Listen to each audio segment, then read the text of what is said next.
Hi guys! Samahan niyo akong magluto ng paborito kong ulam. Ito yung ulam na nung kabataan ko pa is gustong gusto ko na. Kahit pa may nakahain na masasarap na mga ulam, ito pa rin yung gusto ko at ito yung hinahanap ko. Sabi pa nga ng lolo ko noon sa side ng nanay ko, nasaan na dito yung apo ni Balbino? Lolo ko sa side ng tatay ko. Na maraming masasarap na ulam pero yung hinahanap alamang. Yes po, alamang yung pinakapaboritong ulam ko nung kabataan ko. Even until now. Pero dahil nga matanda na ako at marami na akong naalalaman and alam natin na yung alamang is napaka-salty, not good to our health, syempre lalo na tayo. Anyway, nung nag-aromatic na yung ating bawang, nilagay ko na yung alamang. Gisahin lang natin hanggang sa matuyuan. Pag kayo ba naluto ng alamang, hinuhugasan nyo pa?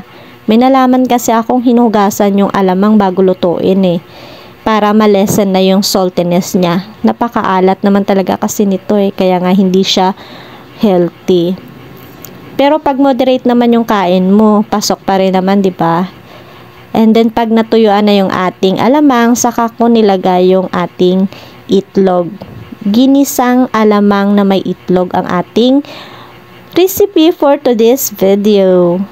Kayo, anong luto ng alamang yung pinakagusto nyo? At painin lang natin hanggang sa matuyo yung itlog or maluto yung ating itlog dito. Tinikman ko naman siya, hindi naman siya ganun kaalat, kaya ox na, goods na to mga mawi. At masarap ito pag sinangag din yung kanin. And then, may kape puro, wow! For sure, mapapadami na naman ako ng kain ito. Kaya nga ang sabi ng nanay ko nung hindi pa ako nakauwi dito, sabi niya hindi talaga ako bumibili ng alamang kasi bakit? Mapaparami yung kain ko ng kanin. Alam nyo naman, mga matanda na sila, hindi na healthy yung more eat of rice, diba?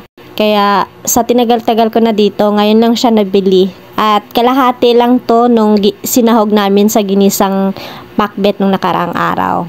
And that's it for today's video. Thank you for watching. God bless. Bye.